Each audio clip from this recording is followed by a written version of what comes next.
فاتحہ۔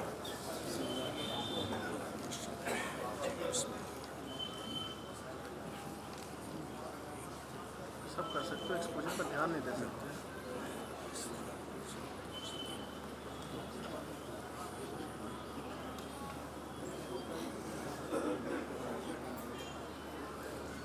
کاظم علی خاصہ مرحوم ابن ذکی علی خان مرحوم کی روح کے احسان ثواب کے لیے سورہ فاتحہ۔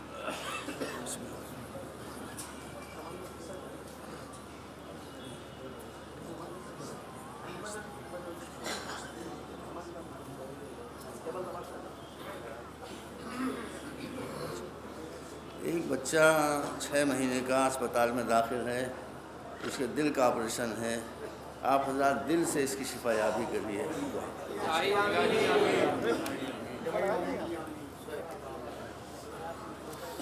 اعوذ باللہ السمیع العلیم من الشیطان اللعین الرجیم، بسم اللہ الرحمن الرحیم، الحمد للہ رب العالمین، والصلاة والسلام علی سیدنا و نبینا و شفیعنا بالقاسم محمد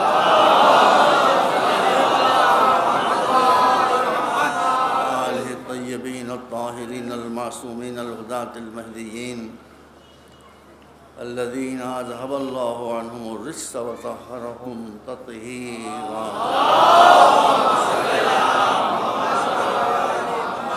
اما بعد، وقد قال اللہ سبحانہ تبارک و تعالی وهو اصدق الصادقین، یا ایھا الذین آمنوا ادخلوا فی السلم کافۃ ولا تتبعوا خطوات الشیطان انہ لکم عدو مبین۔ صلوات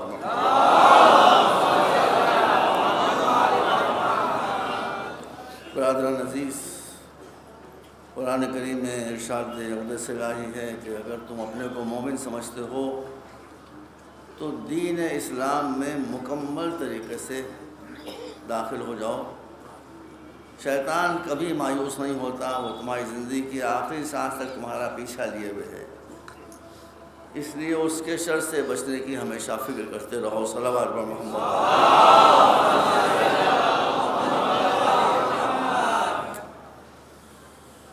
مجھے اطلاع ہے ماشاءاللہ کہ اہل سنت حضرات یہاں تشریف لا رہے ہیں، ہماری سر آنکھوں پر وہ تشریف لائیں۔ اتحاد وقت کی ضرورت ہے، لڑائیوں سے کچھ حاصل ہونے والا نہیں ہے۔ اتحاد کا ایک تو بہت ہی شارٹ کٹ ہے، چھوٹا راستہ ہے اتحاد کا۔ آپ جانتے ہوں گے خطیب اعظم مولانا سید محمد دہلوی صاحب مرحوم، وہ بلند پائے عالم تھے، اسی کے ساتھ ساتھ ہنسی مذاق میں بڑے بڑے مسئلے وہ طے کر دیا کرتے تھے۔ تو جنرل ایوب کے زمانے میں پاکستان میں ان کے حکم سے مہم چلائی گئی کہ مسلمانوں میں اتفاق ہونا چاہیے، خاص طور پر شیعہ اور سنی میں۔ سید محمد صاحب دہلوی اس وقت شیعوں کے سب سے بڑے عالم تھے اور اب بھی بہت بڑے عالم ہیں، اللہ ان کے درجات کو بلند کرے۔ انہوں نے میسیج بھیجا کہ میرے پاس ایک شیعہ سنی اتحاد کا فارمولہ ہے، اسے میں آ کر بتانا چاہتا ہوں، اگر آپ پسند کریں تو اسے نافذ کر دیں۔ فوراً بلا لیا گیا، وہ ان کی شخصیت سے واقف تھے، بلایا گیا اور لوگ بیٹھے۔ انہوں نے کہا کہ آپ پاس شیعہ سنی اتحاد کا کیا فارمولہ ہے؟ کہا میرے پاس شیعہ سنی اتحاد کا فارمولہ یہ ہے کہ شیعہ کیسے نماز پڑھتے ہیں، ہاتھ کھول کے یوں نماز پڑھتے ہیں۔ ان کا سنی کیسے نماز پڑھتے ہیں؟ ان کا یوں نماز پڑھتے ہیں۔ کا سنی یوں نماز پڑھتے ہیں، شیعہ یوں نماز پڑھتے ہیں، آپ ہی آرڈر دے دیجئے کہ سارے مسلمان یوں نماز پڑھیں، ایک ہاتھ باندھ کے ایک ہاتھ کھول کے اتحاد ہو جائے گا۔ جنرل ایوب بہت دیر تک سمجھے نہیں کہ کہہ کیا رہے ہیں۔ تو ایک تو یہ شارٹ کٹ ہے، اس میں بھی دیکھیے فلسفہ ہے، ایک دوسرے کے ساتھ ایڈجسٹ کرنا۔ سوال مجھ سے کیا گیا، یہ سوال پہلے مجھ سے کشمیر میں کیا گیا تھا، اکتوبر میں جب میں کشمیر گیا تھا وہاں کے سیلاب کو دیکھنے کے لیے، تو میں نے بڈگام کے ایک ہال میں تقریر کرتے ہوئے جب آیت اللہ عظمیٰ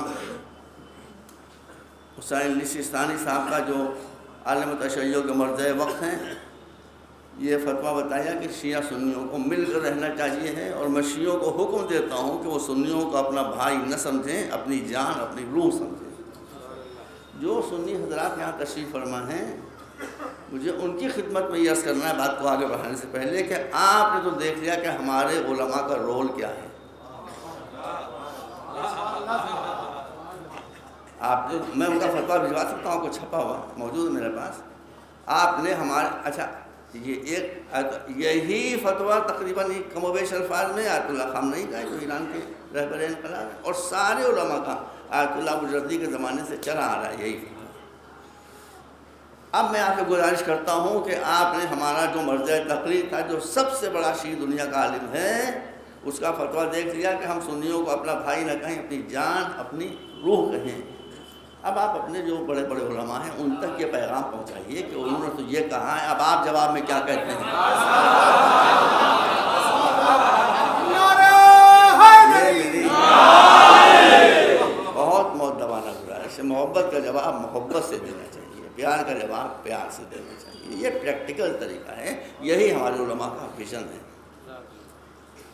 اب جب میں نے وہاں یہ کہا تو جلسے کے بعد بغیر جلسے میں کچھ لوگوں نے کہا کہ مگر ہندوستان سے جو مولوی علماء حضرات آتے ہیں وہ تو کچھ اور کہتے ہیں۔ اب میں سٹ پٹایا، میں کیا کہوں بھائی، میں کسی کو برا کبھی کہتا نہیں۔ میں نے کہا آپ صحیح کہہ رہے ہیں، مگر ڈاکٹر بھی کئی طرح کے ہوتے ہیں۔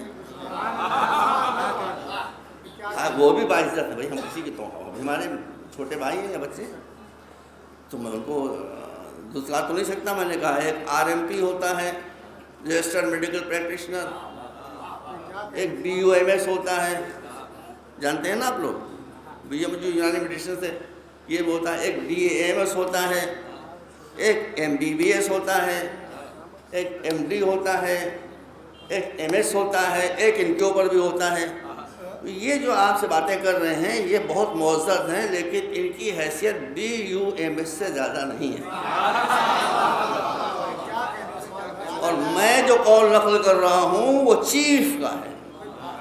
پیار ان سے بھی کیجئے مگر بات انہی کی مانیے۔ آپ کہیں گے کہ آپ نے تو پھر ان کی ذلت کر دی، ان کو بھی میں خود BUMS سے آگے نہیں۔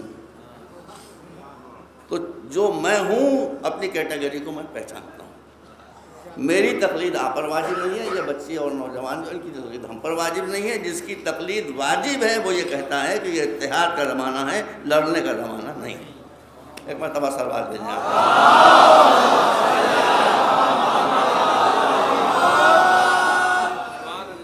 میں کسی سے لڑنا نہیں چاہتا، میں تو خود ہی دعوت اتحاد دے رہا ہوں۔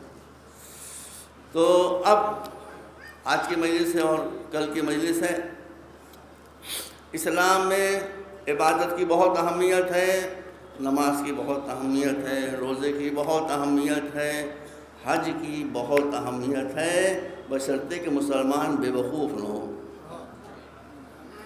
اگر بے وقوف ہے، جانتا نہیں ہے معاملات کو، تو کسی شے کی کوئی اہمیت نہیں ہے۔ یہ مولا علی نے ارشاد کیا۔ اب آج مجھے پیش کرنا ہے آپ کے سامنے عقل کے مطابق، ریزننگ، انٹلیکٹ، جسے ہندی میں بدھی کہتے ہیں۔ دیکھیے ہمارے یہاں جو معتبر ترین کتاب ہے، سنی بھائی بھی سنیں، اس کتاب کا نام ہے اصول کافی۔ اس میں عقل کے بارے میں یہ ارشاد ہے کہ اللہ نے سب سے پہلے عقل کو پیدا کیا، جو میں عرض کر چکا آپ کے سامنے۔ حضرت آدم کا قصہ بھی آپ کو بتا چکا، بیچارے جنت میں تھے، وہاں سے جب ہٹائے گئے اور دنیا میں آئے، اب کہاں جنت کہاں دنیا۔ میں جب یورپ سے جوہری محلے آتا ہوں تو یہ معلوم ہوتا ہے جیل میں آ گیا، واللہ یہ معلوم ہوتا ہے جیل میں آ گیا، جیل میں آ گیا۔ یورپ میں اور لکھنؤ میں جب اتنا فرق ہے تو دنیا اور جنت میں کتنا فرق ہو۔ دنیا کتنا آدمی اس کو تصور نہیں کر سکتا۔ خیر کچھ عرصہ گزرا تو حضرت جبرائیل نازل ہوئے، کہا آدم آپ کو اللہ نے زمین کا خلیفہ بنایا ہے، یہ منصب آپ کے لیے ہے، مگر سمجھتے رہیے گا، شیعہ تیز بہت ہوتے ہیں بھائی، سمجھ لیتے ہیں بات کو. کہا کہ آپ کو زمین کے لیے اس نے خلیفہ بنایا ہے، مگر اس کا منصب بغیر ٹیسٹ کے نہیں ملتا، امتحان لیے بغیر رشتہ داری کی بنا پر نہیں ملتا، یہ سرکاری منصب نہیں ہے.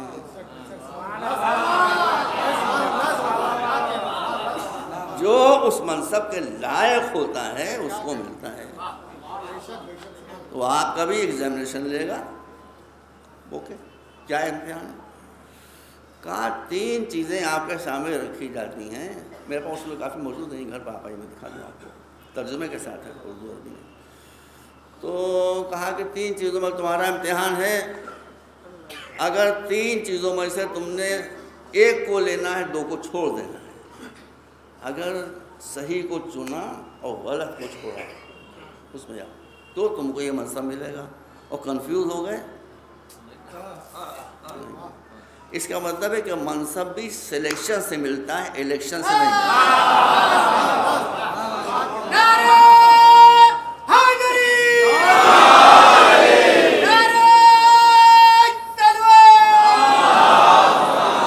الہی منصب سلیکشن سے، صلاحیت سے. بتاؤ 3 چیزیں کیا ہیں؟ اب آپ سنیے 3 چیزیں کیا ہیں. کہا کہ پہلی شرط تو ہے وہ آپ کو اسلام کا نمائندہ بنانا چاہتا ہے. پہلے ہے اسلام، دین ہے اسلام. اوکے، اور کیا ہے؟ کہا دوسری چیز ہے عقل، ریزننگ، اور کہا تیسری شے ہے حیا، شرم، غیرت، لجہ. کیا لیں گے آپ؟ چکر پڑ گیا. اب مسئلہ یہ لینا تو آسان ہے، چھوڑیں کیا اس میں؟ اسلام کے پیغمبر بن کر آئے، اسلام کو نہیں لیں گے وہ شاخی نہ رہی، اس پاس تھا نہ تھا. اگر کہیں کہ عقل نہیں لیں گے تو کنگ عبداللہ ہو جائیں سعودیہ والے، بدھو. اگر کہیں کہ حیا اور شرم نہیں لیں گے تو مسٹر اوباما ہو جائیں. لیں کیا بتائیں، کیا لیں اور کیا چھوڑیں؟ حضرت آدم نے فرمایا کہ اچھا میرے رب سے کہہ دو کہ میں دین کو چھوڑتا ہوں، میں حیا کو چھوڑتا ہوں، میں خالی عقل کو لیتا ہوں. آپ جب آدم نے کہا میں خالی عقل کو لیتا ہوں، ایلیگوریکل لینگویج ہے یہ. تو جبرائیل نے حیا اور دین سے کہا تم چلو، سنی بھی سنے اور شیعہ بھی سنے. تم کو تو آدم لینے پر تیار نہیں ہیں. ان دونوں نے جواب دیا کہ اب ہم کہاں جا سکتے ہیں؟ جب اللہ نے ہمیں پیدا کیا ہے تو حکم دیا تھا کہ جہاں جہاں عقل جائے پیچھے پیچھے تم بھی جاؤ.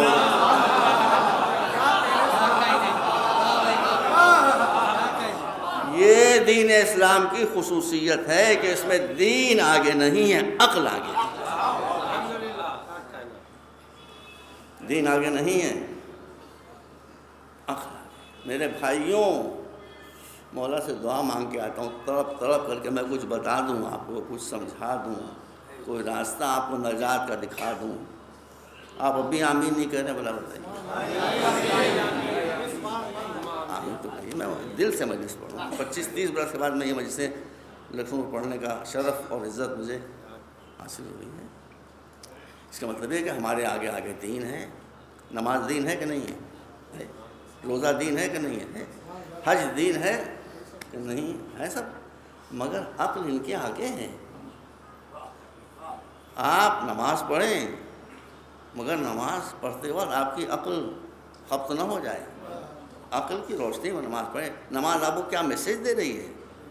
روزہ میرے پاس وقت نہیں ہے، میں کیا کروں، ورنہ میں ہر جو جملہ کا اس کے پیچھے آیت قرآن کی پڑھتا جاتا. تو عبادات آپ ضرور کریں، مگر نحو البلاغہ میں خطبہ نمبر 109 میں مولا فرماتے ہیں سرمن نمبر 109، جس میں فرماتے ہیں کم من صائم لیس لہ من صیامہ الا الجوع والظمأ. وَكَمْ مِنْ قَائِمٍ لَيْسَ لَهُ مِنْ قِيَامِهِ إِلَّا السَّحْرُ وَالْعَنَاءُ. ڈاکٹر شاہد صاحب، حبذا نوم الاکیاس و افطارہم. صحیح ترجمہ نہیں کروں گا، میں بھی بی ایم ایس ڈاکٹر ہوں. بعض وقت دوا میں پانی ملا دیا جاتا ہے اگر مریض میں طاقت برداشت نہیں ہوتی ہے.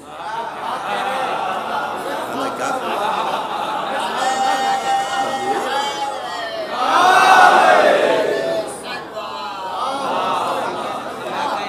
یہ میں نے اس لیے کہا کہ یہاں عربی تعالیٰ جی نہ کہہ دیں کہ یہ غلط ترجمہ. ابھی غلط ترجمہ بعض جان بوجھ کر کیا جاتا ہے، کیا کروں میں؟ صحیح ترجمہ کی مصیبت ہو جائے گی، سوالات شروع ہو جائیں گے. مولانا فرماتے ہیں بہت زیادہ نمبر لاکھوں روزہ دار ایسے ہیں، لاکھوں جن کے بس میں نہیں کہ عید بقرعید بھی روزہ رکھیں، سال بھر روزہ رکھیں، زندگی بھر روزے رکھتے رکھتے گزر گئی. قیامت میں پہنچیں گے، لاؤ ہمارا نام عمل اور کھولو کالم روزے کا. ملائکہ کہیں لیجیے یہ ہیں آپ کے روزے. دیکھیں گے وہاں ایک اور روزہ نہیں، ایک بھی روزہ نہیں. قسم یہ کیا کہ ہم کیا نہیں کہیں، لیکن آپ کے نام عمل میں ایک روزہ نہیں. مولا کیا فرماتے ہیں الا جو والسما. ان لوگوں کو روزوں سے کیا ملا؟ خالی بھوک، خالی پیاس. یہ چائے جو گلاس سے بٹ رہی ہے وہ بھی نہ ملی، صرف بھوک، صرف پیاس. کتنے ایسے لوگ ہیں جو راتوں کو اٹھ کر نمازیں پڑھتے رہے، شب بیداریاں کرتے رہے. یہ قیامت ہو گیا، لاؤ ہمارا نام عمل. دیکھیں ہم اپنی نمازیں، وہاں ایک نماز نہیں. یہ مولا علی فرمان ہے جن کا میری زبان پہ کبھی جھوٹ نہیں آیا، یہ کسی نے کہا نہیں آج تک. دو دعوے ایسے ہیں جو علی کے علاوہ کسی نے نہیں کیے. ایک یہ کہ جو پوچھنا ہو پوچھو، کسی نے نہیں کیا. ایک یہ کہ میری زبان پر کبھی جھوٹ نہیں آیا، وہ کہا جو راتوں کو اٹھ کر نمازیں پڑھنے والے ہیں ان کے نام میں کیا لکھا ہے؟ بلینک ہے ہی نہیں کچھ. ان کو کیا ملا نمازوں سے؟ خالی راتوں کی جاگ اور تھکن. آپ فرماتے ہیں بھئی عربی داخلہ میں بتا رہا ہوں، میں ترجمہ گڑبڑ کروں گا اس میں. حبذا نوم الاکیاس و افطارہم. روزہ اگر فہم کے ساتھ نہ ہو تو رسم ہے، نماز اگر عقل کے ساتھ نہ ہو تو نماز نہیں ہے، نماز کی میت ہے، نماز کا جنازہ ہے. مبارکباد ہے ان کو. نوم الاکیاس. کیا ترجمہ کو پھنس گیا بھائی. جو ترجمہ میں کہہ دے رہا ہوں مطالب بعد میں آپ کچھ بتاؤں گا، میرے پاس وقت جو ہے وہ کم ہے. مولانا فرماتے ہیں میں مبارکباد دیتا ہوں ان ذہین، ان ذکی، ان انٹیلیجنٹ افراد کو کہ جو نماز شب چھوڑے ہوئے سو رہے ہیں، نماز نہیں پڑھ رہے ہیں، سو رہے ہیں.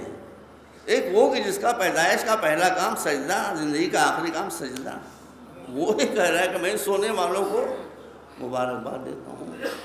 کیوں؟ یہ سب کڑیاں ملی ہیں. علی کے علاوہ یہ کوئی کہہ نہیں سکتا تھا، اس لیے کہ علی کی زندگی میں سب سے بڑی عبادت جاگتے نہیں ہوئی ہے، سوتے ہوئی ہے.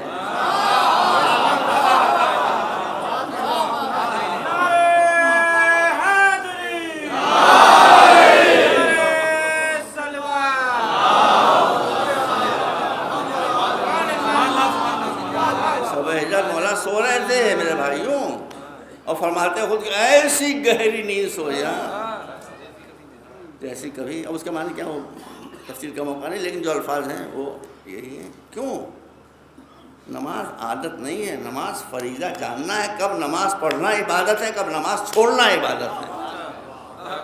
ہر چیز ریلیٹیو ہے. تو اگر فہم و فراست اور سمجھ کے ساتھ ہے تو نماز نماز ہے، روزہ روزہ نہیں، زیرو، کچھ نہیں.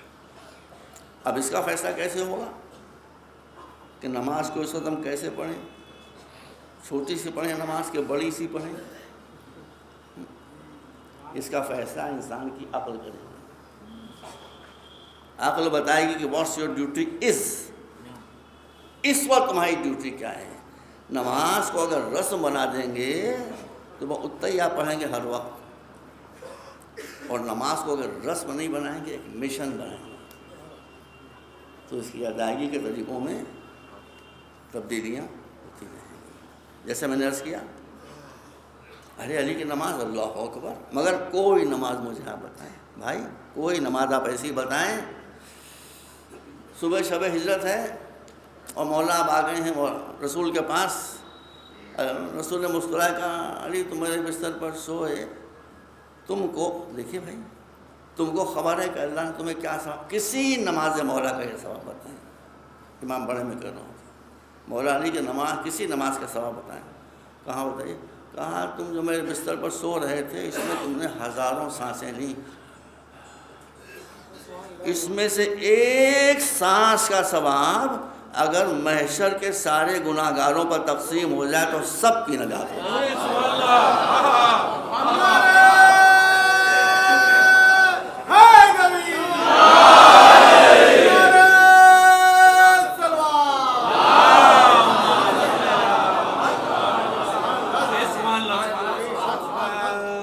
اسلام آپ کی مشکلوں کو کم کرنے کے لیے آیا ہے، ہٹا دینے کے لیے. واللہ میرے محبوب تیرے عزت و جلال کی قسم مسلمان سمجھتے نہیں اس لیے پھنسے ہوئے. یہ مولا علی ہیں. ایک شخصیت اور ہے جو اہل بیت میں نہ ہوتے ہوئے بھی اہل بیت میں ہیں. ہم کیا کریں؟ رسول نے فرما دیا سلمان و منا اہل البیت. اب ہم پھنسے مجبور. ان کی معرفت، ان کا علم دیکھیے. صحابہ کرام مسجد رسول میں تشریف فرما ہیں، رسول منبر پر تشریف فرما ہیں. فرماتے ہیں مسلمانوں میرے صحابہ ایک بات بتاؤ. صحابہ نے کہا حضور ارشاد. کہا یہ بتاؤ کہ تم میں ایسا کون ہے کہ جو سال بھر روزے رکھتا ہو؟ تم میں ایسا کون ہے کہ جو ہر رات مکمل طریقے سے نماز شب ادا کرتا ہو بغیر ناغہ کیے ہوئے؟ چپ. تم میں کون ایسا ہے کہ جو ایک دن میں پورا قرآن روز ختم کر لیتا ہو؟ سلمان نے کہا سرکار میں. سلمان نے کہا سمجھیے جو اہل بیت میں داخل کیا گیا ہے جب وہ ایسا ہے تو اہل بیت کیسے ہوگا؟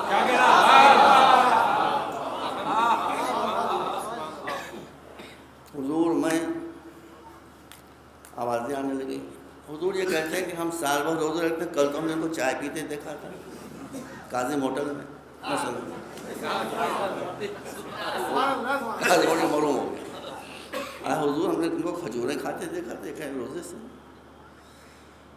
حضور یہ تو پرسوں ہمارے پاس بیٹھے ہوئے رات کو باتیں کر رہے تھے، کہہ رہے ہیں رات اور نمازیں پڑھتے ہیں. ہم نے یہ بھی دیکھا کہ دن بھر قرآن پڑھتے ہو. کہا تم صحیح کہہ رہے ہو لیکن سلمان میرا صحابی ہے، یہ جھوٹ نہیں بول سکتا.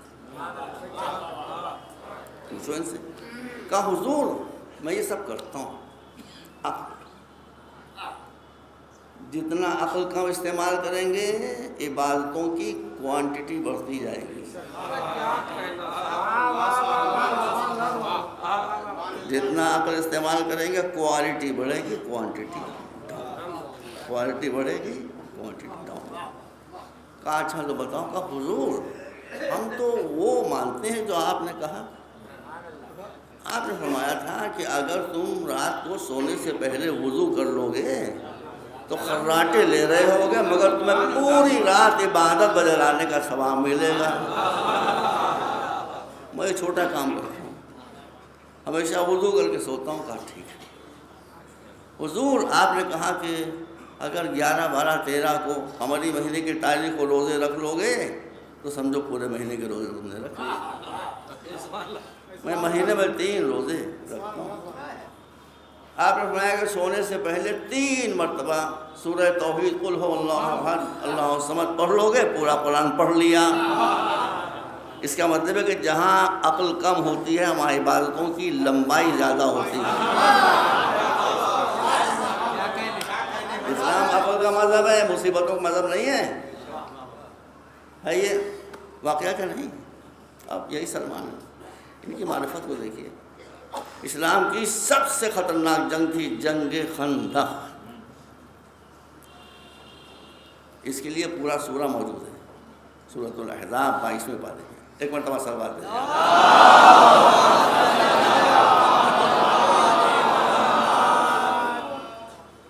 آپ حضرات نے یہ جنگ برابر سنی ہوگی، مجھے تو خالی عقل کی اہمیت دکھانا ہے، اس لیے ریلیونٹ پوائنٹ خالی۔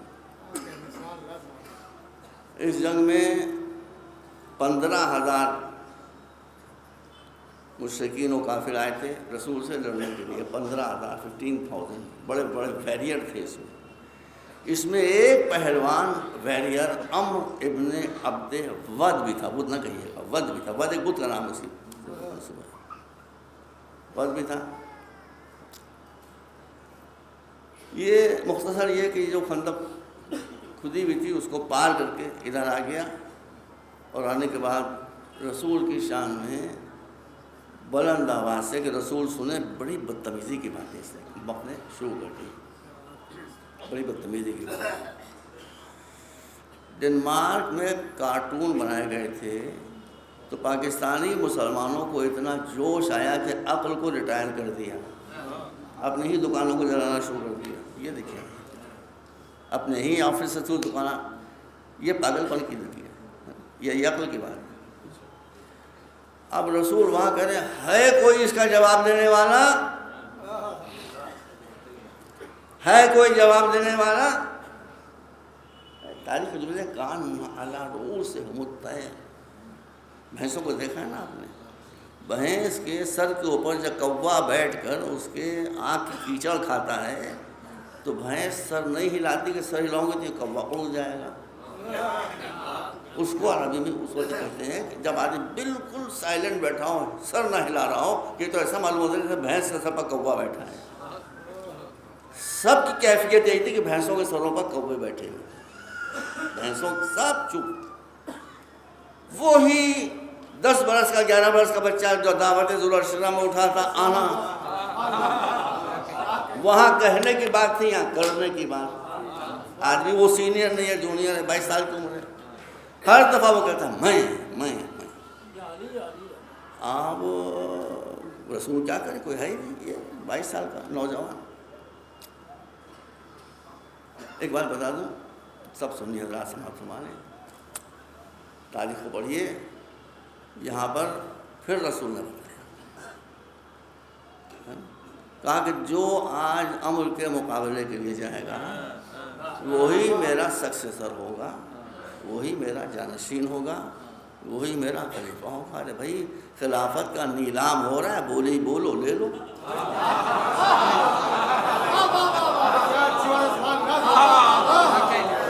بولی لے لیجیے، کوئی نہیں۔ بھائی میرا پہلے گھٹ کے 5 فٹ 5 انچ رہ گیا، میں اگر اس وزن میں ہوتا میں کہتا آنا ہے رسول اللہ۔ یہ آپ ٹڈے آپ جاتے اس سے مقابلے کے لیے ہاتھی سے، آپ ہاتھی کو نہ دیکھیے، قول رسول کی، اور عقل کو استعمال کیجیے۔ گفتگو عقل پہ ہو رہی نا بیٹا، عقل کو استعمال کیجیے۔ میں کہتا ہوں آپ مجھ پہ اعتراض کریں، دیکھیں تو رسول کا کیا نہیں، رسول مانے جو جائے گا مقابلے کے لیے وہی میرا جانشین ہوگا، وہی میرا وزیر ہوگا، تو لائف انشورنس تو ہو گیا۔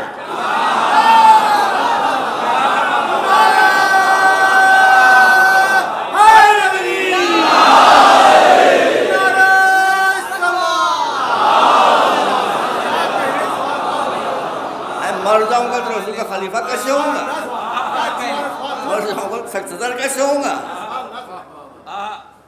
خیر کوئی، ہر مرتبہ علی نے کہا، آخر رسول نے علی سے کہا اچھا جاؤ، بات کٹ کر رہا ہوں۔ ایک کونے سے بھاری بھرکم آواز آئی، آپ جانتے بھی ہیں کہ یہ کون ہے، یہ امر ہے، امر۔ مولا علی نے فرمایا کہ میں تو جانتا ہوں کون ہے، آپ مجھے نہیں جانتے میں کون ہوں۔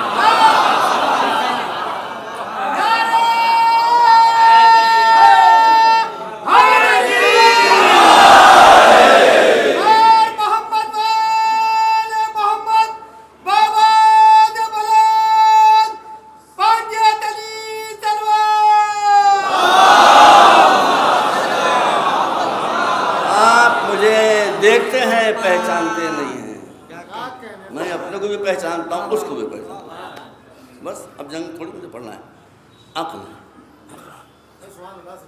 آئے، جنگ شروع ہوئی، بڑا پہلوان تھا وہ بھی، جنگ میں ضربتوں کی رد و بدل، ادھر سے ادھر، اور وہاں کوئی پکا فرش تھا نہیں، ریگستان تھا، ڈسٹ، گرد اڑنا شروع، گرد اتنی اڑی کہ عمر بھی نہیں دکھائی دیتا، علی بھی نہیں دکھائی دیتا۔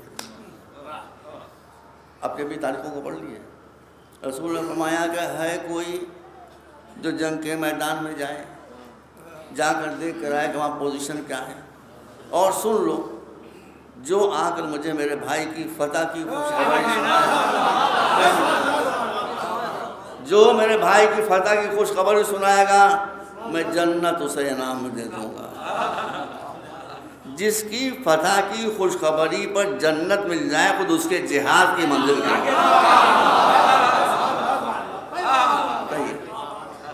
رسول نے کہا تو کوئی ایک چلا جائے، اب جنت میں ہو رہے ہیں، زلفیں بناتی ہے، کنگھی کرتی ہے، میک اپ کرتی ہے، سب انسان،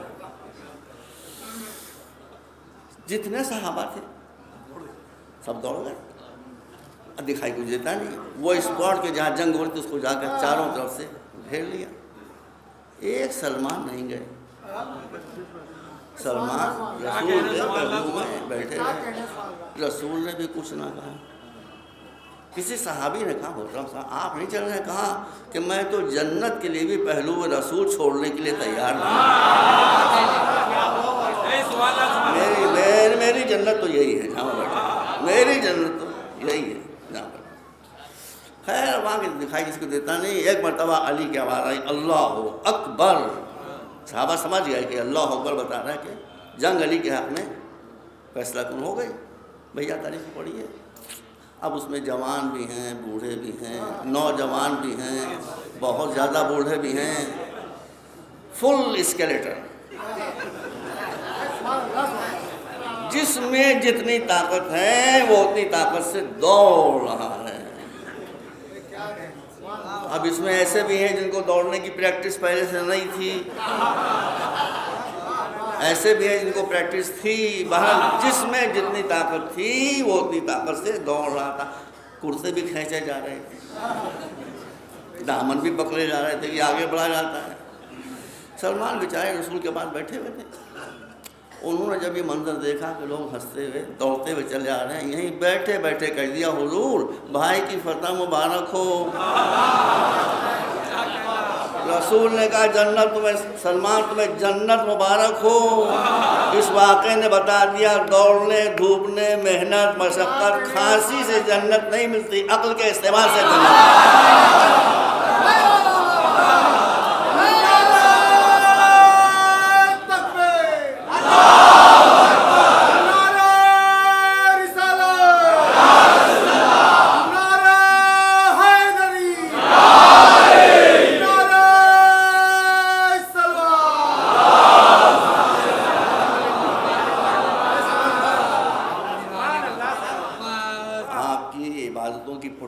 بڑھ جائے گی اگر آپ عقل کو بڑھانے کی پریکٹس کریں۔ آپ کہیں گے عقل ہم کو دی ہی نہیں، ایسی بات نہیں، اللہ بخیل تھوڑی ہے، نہ اللہ کنجوس ہے، اس نے بیج دیے ہیں آپ کو، اب بیج چاہے بھون کے کھا جائیے چاہے زمین میں بو دیجیے، بعد میں پانی دے دیجیے، اور جو چیزیں ضروری ہیں وہ دے دیجیے۔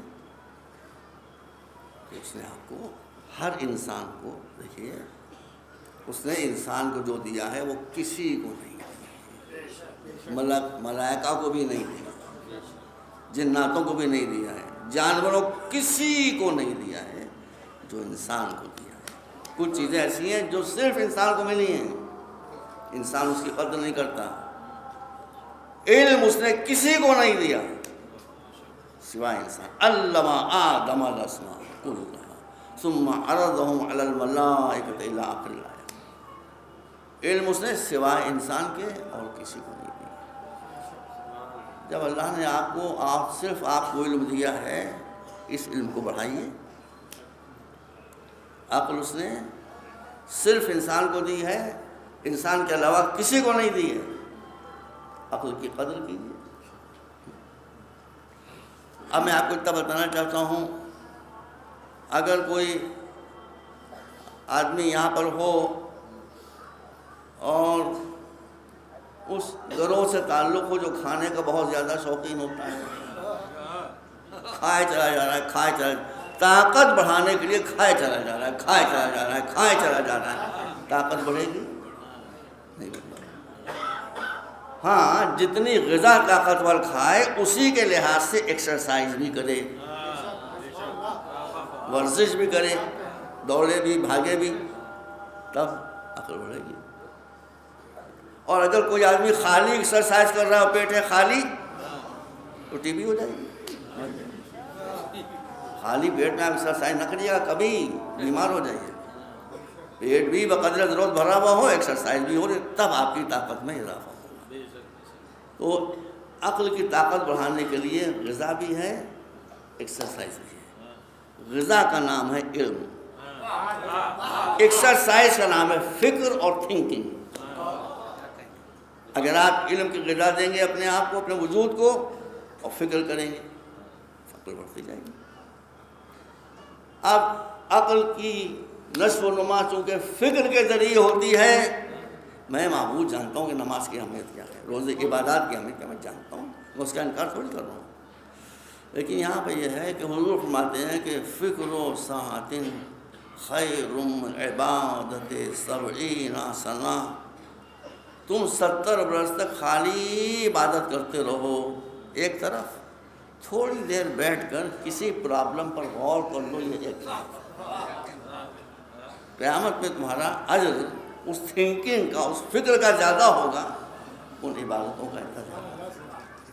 ایک مرتبہ صلوات دیجیے.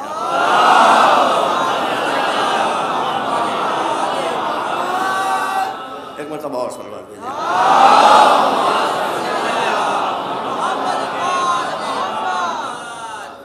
اب عقل پر گفتگو ہو رہی ہے. آپ کیسے سمجھیں آپ میں یا مجھ میں عقل کے مقابلے میں ایک شے ہے. ہندی شبداولی کو یوز کرنے کے لیے میں مجبور ہوں. ہمارے بچے اب اردو بھول گئے ہیں، اب میں کیا کروں، مجھے شوق تھوڑی ہے. تو عقل کو بڑھانے کے لیے آپ کو فکر کا سہارا لینا پڑے گا، اور نالج، علم کا سہارا لینا پڑے گا. اس لیے اب یہ بات جو میں عرض کر رہا ہوں، یہاں سے وقت لا کم رہ گیا ہے، اس لیے میں ذرا رک رہا ہوں، لیکن اب بات آ گئی ہے تو عرض کر رہا ہوں کہ عقل کے معنی کیا ہے. ایک لفظ کے بیٹا درجنوں معنی، ایک لفظ کے درجنوں معنی ہوتے ہیں.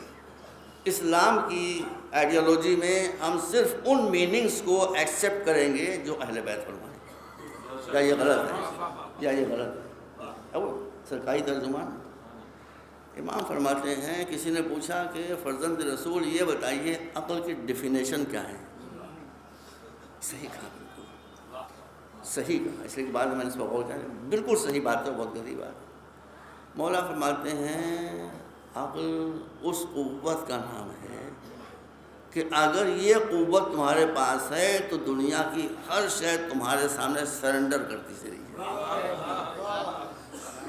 دیکھیے، دنیا کی ہر شے قوت تسخیری مولانا، یہ ہر شے کو مسخر کر دیتی ہے نا. اب قرآن کیا کہتا ہے؟ قرآن نے کہا نمازیں پڑھو. بھائی مسلمان سنیں، سنی ہو شیعہ سب سنیں. قرآن نے کہا نمازیں پڑھو، مسلمان کہا یہ ہم سے کہا گیا ہے، آتما رام سے نہیں کہا گیا ہے، گنیش سے نہیں کہا گیا ہے، میتھیوس سے نہیں کہا گیا، ہم سے کہا گیا کہ نماز پڑھو، ہم نماز پڑھیں گے. یاد رکھیے گا. قرآن نے کہا روزہ رکھو، ہم سے کہا گیا روزہ رکھو، ہم روزہ رکھیں گے. نہ اس میں تھوڑی کہا گیا ہے. حج کرو، ہم سے کہا گیا ہے. اس کا مطلب قرآن کہتا ہے یہ کرو، یہ کرو، یہ کرو، یہ کرو، تو مسلمان عقل کہتے ہیں ہم سے کہا گیا ہے. اب سنیے گا بھائی سنیے، اب قرآن یہ کہتا ہے کہ آگے بڑھو، زمین و آسمان پر قبضہ کر لو. یہ ہم نے تمہارے لیے کہا، یہ ہم سے تھوڑی کہا ہے.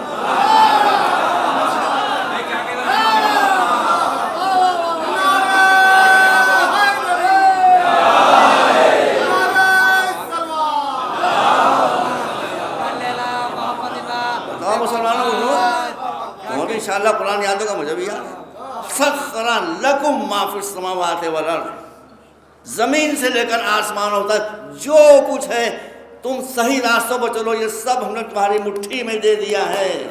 وہ کہتے ہیں یہ ہم سے تھوڑی کہا تھا، یہ تو آئنسٹائن سے کہا تھا، یہ ہم سے تھوڑی کہا تھا، یہ تو مسٹر نیوٹن سے کہا تھا۔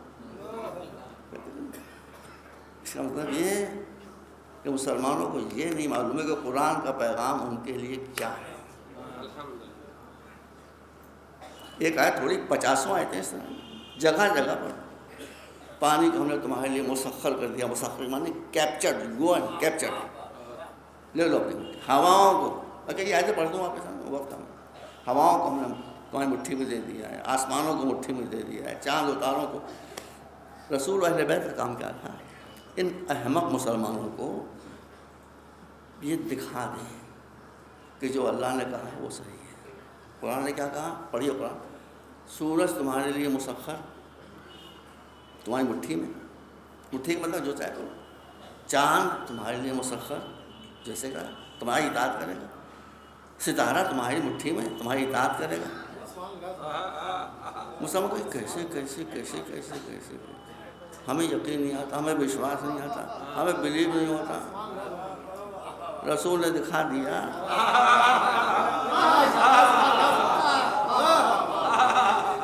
رسول نے اشارہ کیا، دعا فرمائی، سورج ابھر آئے، دیکھو ہے مسخر، کم بختوں دیکھو ہے۔ رسول نے اشارہ کیا، چاند 2 ٹکڑے ہو گیا۔ آپ انکار کیا، قرآن میں ہے یہ۔ بیوی زہرا کے دروازے پر ستارہ اترا، یہ سارے واقعات کسی ایک کے لیے بھی ہو سکتے تھے بھائی۔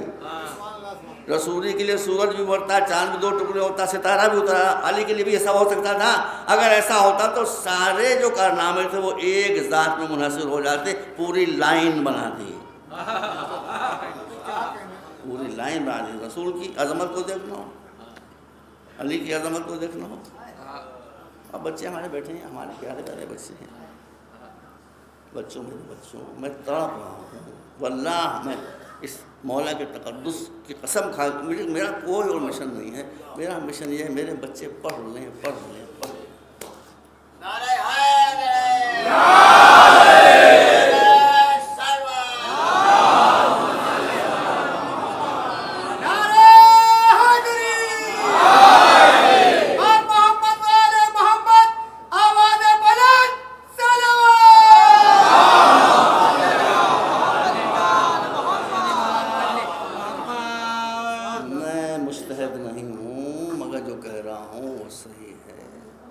جو شے ہمارے بچوں کو تباہ کرے وہ حرام ہے، ہمارے بچوں کو جو شے تباہ کرے وہ حرام ہے۔ اگر ماں باپ شادی کے وقت نکاح اس لیے کر رہے ہیں کہ ہمارے بچے پیدا ہوں گے، ہم آری زردوزی کے اڈوں پر بٹھا دیں گے تاکہ وہ 10 روپے روز لا کر ہمیں دیں، حرام ہے۔ آپ 10 روپے روز کے لیے اپنی نسلوں کو تباہ کر رہے ہیں، واللہ حرام ہے۔ آپ بڑے ضرورت علماء سے پوچھ لیجیے، حرام ہے، نہیں کر سکتے آپ نسلوں کو تباہ تھوڑی کر سکتے، مگر میری قوم جیسا سننا چاہیے ویسے نہیں سن رہی، بہکار ہے، کم وقت لیڈر ہمارے ان کو بہکار ہے۔ دیکھو بھائی، جب تک کہ بھائی مسلمانوں ہم تمہارے رہنما ہیں، ہم تمہارے لیڈر ہیں، ہم تم کو بتانا چاہتے ہیں، گورنمنٹ سرکار تمہارے حالات کو جب تک نہیں بدلے گی، تم میں اتنے دم نہیں ہے کہ تم حالات کو بدلو۔ بیچارے مسلمان سمجھ، میں ان کم وقتوں سے پوچھتا ہوں، یہ بتاؤ حکومت کی طاقت زیادہ ہے یا اللہ کی طاقت زیادہ ہے؟ نہیں، کوئی جذباتی بات نہیں، کوئی جذباتی بات نہیں، اللہ بدل دے گا، یہ میں نہیں کر رہا ہوں۔ آپ مجھے بتائیے فیس ٹو فیس، حکومت کی طاقت زیادہ ہے یا اللہ کی طاقت؟ اکھلیش یادو کی طاقت زیادہ ہے، اور کون ہے وہ بتاؤ؟ ہاں، مودی جی کی طاقت زیادہ ہے، نام بھی ایسے ٹڑھے کہ یاد ہی نہیں ہوتے کسی سے، پتہ نہیں وہاں ہر بھارت جتنے بھی ہمارے نیتا ہیں ان سب کی طاقت زیادہ ہے یا اکیلے اللہ کی طاقت زیادہ؟ نہیں بات سنیے، وہ اللہ جو کہتا ہے کہ میں ہر شے پہ قدرت رکھتا ہوں، کوئی شے میرے اختیار کے باہر نہیں ہے، وہ کیا کہتا ہے؟ میں آیت یہاں پر ضرور پڑھوں گا۔ وہ جو ہر بات کا قدرت رکھنے والا خدا، وہ یہ کہتا ہے ان اللہ لا یغیر ما بقوم حتیٰ یغیروا ما بانفسہم، ہم تمہارے حالات کو بدل دینے کی چھمتا رکھتے ہیں، مگر حالات اس وقت تک نہیں بدلیں گے جب تک تم خود اپنے کو نہ بدلو۔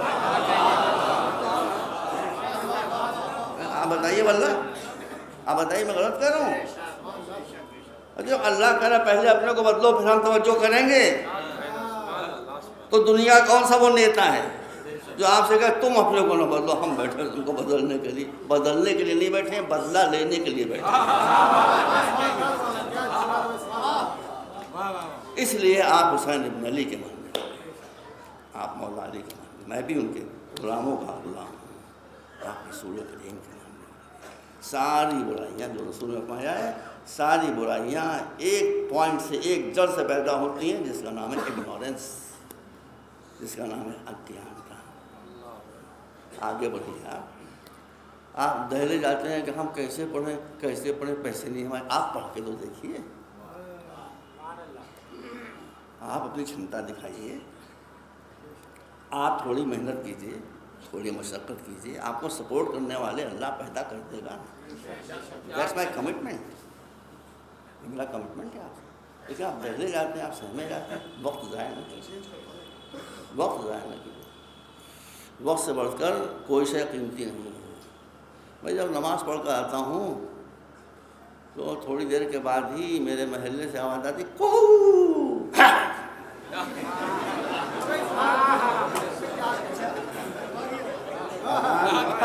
آواز آتی ہے محلے سے، یہی اللہ کو، اس سے کبوتر اڑیں گے، آپ نہیں اڑ پائیں گے۔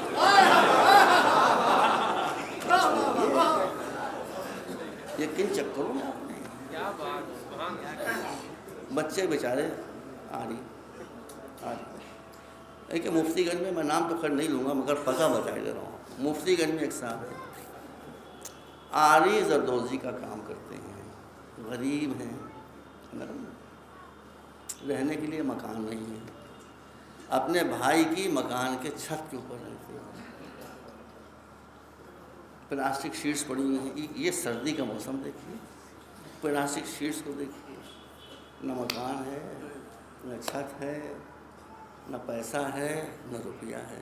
ان کا پیسہ تو ہے نہیں، روپیہ تو ہے نہیں، چھت نہیں ہے مکان کی، اس کا بنانا بھی ہمارے بس میں نہیں ہے، بچے پیدا کرنا تو ہمارے بس میں ہے۔ بھئی جا کے دیکھائیے، اپنی کمیٹی کو پہچان لیں، بچے پیدا کرنا، کتنے بچے، 11 سال ہوئے شادی کو، 1 2 3 4 5 6 7 8 9 10۔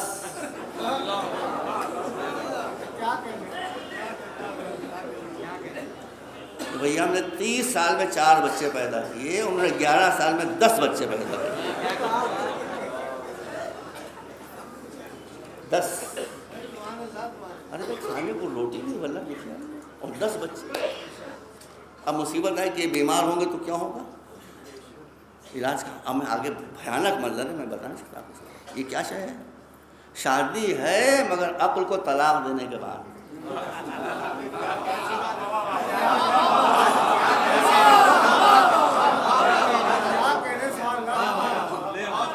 عقل کو طلاق دے کر شادی، اس کا نتیجہ یہ ہے۔ آپ کو اپنی فکر بتا، میں کوئی ایسی بات نہیں کہنا چاہتا جسے آپ ناراض ہو، میں آپ سے درخواست کرتا ہوں، آپ کہیے میں آپ کے پیروں کو چھو کرتا ہوں، بدلیے، کوئی آپ کا نہیں ہے، کوئی پارٹی آپ کی نہیں ہے، آپ کا، مگر آپ کا وہ ہے جس سے بڑا کوئی نہیں ہے، بشرطے کہ آپ اس کے بتائے ہوئے راستے پہ چلیں۔ اب اس کی طاقت میں آپ کو دکھاتا ہوں، اس کی طاقت حسین ابن علی نے دکھائی، منزل مسائل آ گئی، اس کی طاقت حسین ابن علی نے دکھائی۔ کربلا کے میدان میں حسین کے پاس کیا رہ گیا، کربلا کے میدان میں حسین نے پہلے سے تھوڑی بنائے تھے، بڑی اونچی اونچی بلڈنگیں تھوڑی بنائی تھی، خیمے تھے کپڑوں کے بنے، وہ بھی جلا دیے گئے۔ تو کربلا سے جب حسین نے کٹا ہوا سر چلا ہے تو پیچھے چھوڑ کر کیا گئے تھے بتائیے مجھے، کچھ نہیں، خاک چھوڑ کر گئے تھے۔ آج دنیا میں بڑے سے بڑے بادشاہ، بڑے سے بڑے رہنما کی جائیداد اتنی ہے جتنی حسین کی ہے؟ بتائیے، یہ جائیداد کس کی ہے جس میں آپ بیٹھے ہیں؟ یہ بڑا امام باڑہ کس کا ہے؟ یہ چھوٹا امام باڑہ کس کا ہے؟ یہ ملکہ جائیں کربلا کس کی ہے؟ یہ دیان الدولہ پورے دنیا میں جہاں جائیں گے وہاں حسین کا پرچم لہراتا ہے۔ ایک پرچم تھا کربلا میں حسین کے پاس، عباس کے کاندھوں پر، وہ بھی ختم ہو گیا تھا، شہید ہو گیا تھا۔ آج دنیا کے ہر کونے میں عباس کے علم اٹھ رہے ہیں، اس پر بھروسہ کیجیے۔ حسین، آپ بتائیے مجھے، میں جذباتی ہو جاتا ہوں بار بار، حسین جو پانی پانی پانی مانگتے ہوئے دنیا سے چلے، علی اکبر بابا تھوڑا سا پانی پی لو۔ کربلا میں ساقی کوثر کا فرزند اتنا بے بس ہے کہ اپنے بچے کو پانی نہیں پلاتا۔ اگر حسین کے امکان میں ہوتا 6 مہینے کے بچے کو لے کر جاتے ان کا مختوں کے پاس۔ آج حسین کے نام کے اوپر ہندو، مسلمان، سنی، شیعہ، کروڑوں آدمی کتنا شربت پی رہے ہیں۔ کوئی لمٹ ہے اس کی؟ کوئی انتہا ہے؟ حسین کو معاذ اللہ ان ذلیلوں نے، ان کتوں نے کتنا ذلیل کرنے کی کوشش کی تھی۔ ان ذلیل کرنے والوں کی ذلت یہ ہے، ڈاکٹر ذاکر نائک آپ بتا دیں جا کے میری طرف سے، کہ ان ذلیل کرنے والوں کی ذلت یہ ہے کہ مجھے ایک مسلمان بتا دو جو کہے ہم یزید کی نسل میں ہیں۔ کیا ہوں گے؟ نہیں، ضرور ہیں۔ قاتلان حسین کوئی کہے گا ہم قاتلوں کی نسل میں ہیں؟ اتنے شرمندہ ہیں کہ دادا کا نام لینے پر تیار۔ حسینی کتنے ہیں؟ پتہ نہیں، میں نے آپ کے ہم لیکن سچی بات، کراچی میں ایک شاہ احمد نورانی بہت بڑے عالم تھے، ابھی حال میں ان کا انتقال ہو گیا، بریلوی فرقے سے تعلق تھا، بڑی پیاری بات انہوں نے کی۔ ان کے بعد ایک صاحب پہنچے، پتہ نہیں طنز میں یا واقعی تھے، واقعی کہہ لیں نورانی صاحب آپ سنی ہیں کہ شیعہ؟ ان کا سنی شیعہ کا مسئلہ کربلا تک تھا۔ کربلا کے بعد سارے فرقے ختم ہو گئے، اب 2 فرقے رہ گئے، حسینی اور یزیدی۔ اب ختم ہو گئے، اب 2 فرقے رہ گئے، حسینی، میں حسینی ہوں الحمدللہ، یہ کون کہہ رہا ہے؟ سنی۔ اللہ نے اپنی طاقت کو دکھایا، ابھی اور دکھائے گا، آپ گھبرائیے نہیں، اپنے ایمان کو۔ کربلا کا ایک شہید تھا، اس کا نام تھا حبیب ابن مظاہر اسدی۔ مدینے میں حبیب کی تاریخ کے 3 گوشے پیش کر رہا ہوں، ایک مدینہ، ایک کربلا، ایک کوفہ، بس مجلس کروں۔ مدینے میں رسول تشریف فرما ہے، حسین بھی بچہ ہیں اور بچے ساتھ میں موجود ہیں۔ حسین نے آگے بڑھ کر اس بچے کو جس کا نام حبیب تھا اٹھا لیا، مسجد میں لے کر آئے، گود میں بٹھایا، بار بار پیار کر رہے ہیں، بار بار اٹھائے، 5-6 برس کے تھے۔ تو اور صحابہ نے فرمایا کہ آپ نے کسی اور بچے کو نہیں اٹھایا؟ کہاں، میں نے کسی اور بچے کو اس لیے نہیں اٹھایا کہ کسی اور بچے نے وہ نہیں کیا جو یہ بچہ کر رہا تھا۔ تو یہ بچہ کیا کر رہا تھا؟ کہا میں دیکھ رہا تھا کہ میرا حسین جدھر جدھر جاتا ہے یہ بچہ اس کا پیچھا کرتا ہوا چلا جا رہا ہے، جہاں سے میرا بچہ حسین قدم اٹھاتا ہے وہاں کی مٹی اٹھا کر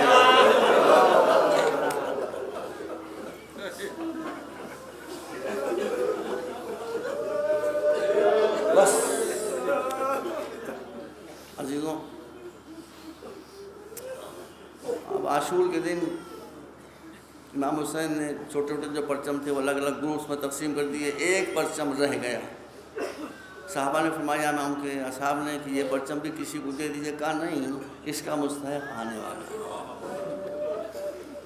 گرد پھٹی کوفے کی جانب سے حبیب آ گئے، حسین کے سپاہیوں نے کہا اللہ اکبر اللہ۔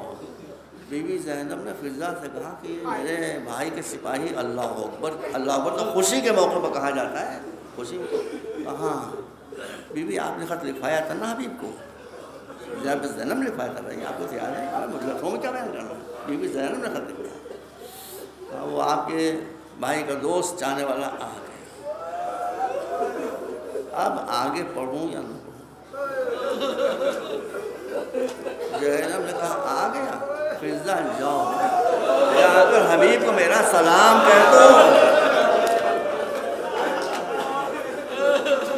حبیب زمین پر بیٹھ گئے، خاک کربلا اٹھا کر سب، ارے میری بھی یہ منزلت کہ فاطمہ کی ابھی تک زینب کی عزت ہے۔ حبیب کہہ رہے میرا بھی یہ مقام، علی کی شہزادی فاطمہ کی لاڈلی، مجھے سلام بس مجلس ختم۔ ایک روایت میں ابھی جب واپس آیا تو مجھے معلوم ہوا کہ یہاں یا کہیں اور علامہ صادق حسن صاحب نے پڑھی تھی، مجھے رپورٹ ملی کہ یہ اس بیان پر لوگوں کو شک ہے کہ یہ روایت موجود ہے کہ نہیں۔ میں تصدیق کرتا ہوں کہ روایت موجود ہے، انہوں نے صحیح پڑھی، وہ بہت بڑے عالم ہیں، غلط بات کبھی نہیں، اور میں نے بھی روایت پڑھی، اسی کا خلاصہ پیش کر رہا ہوں۔ اس مسئلے کا تعلق کوفے سے۔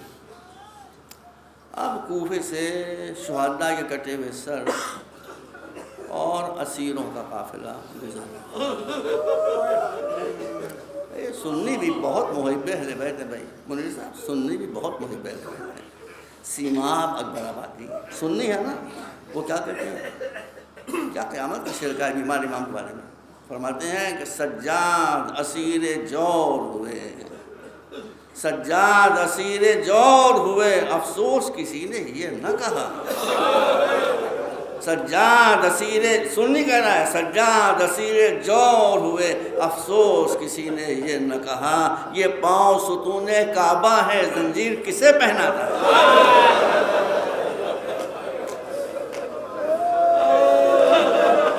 قافلہ گزر رہا ہے، آگے آگے شہداء کے کٹے ہوئے سر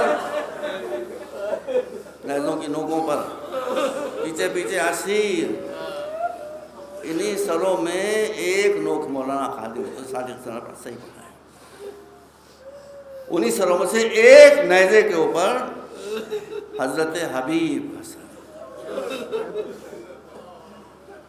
حضرت حبیب کا بچہ کوفے میں موجود تھا، نوجوان، اس کی نظر جب باپ کے سر پر پڑی تو اس نے ماں یہ تو میرے بابا کا سر ہے، کہاں کیا گیا تھا، ہو کیا گیا، جب خارجی کا، ارے یہ تو میرے بابا کا سر ہے، یہ تو میرے بابا کا سر ہے، برداشت نہیں کر سکا، آگے بڑھا، کسی نہ کسی طرح سے اس نے نوک نیزہ سے اپنے بابا کا سر اتروا لیا۔ جب سر اتروا لیا تو اکڑ کر کہا کہ جس کا بیٹا موجود ہوتا ہے اس کے بابا کا سر نوک نیزہ پر نہیں پھیرایا جاتا۔ سجاد نے کہا مبارک ہو مبارک، مگر اتنا بڑھا دے کہ جس کا بیٹا موجود ہوتا ہے اور ہاتھوں میں ہتھکڑیاں نہیں ہوتی، پیروں میں بیڑیاں نہیں ہوتی، گلے میں طوق خاردار نہیں ہوتا، اس کے باپ کا سر نیزے سے اتار دیا جاتا ہے۔ میں کیا کروں، میرے ہاتھوں میں ہتھکڑیاں۔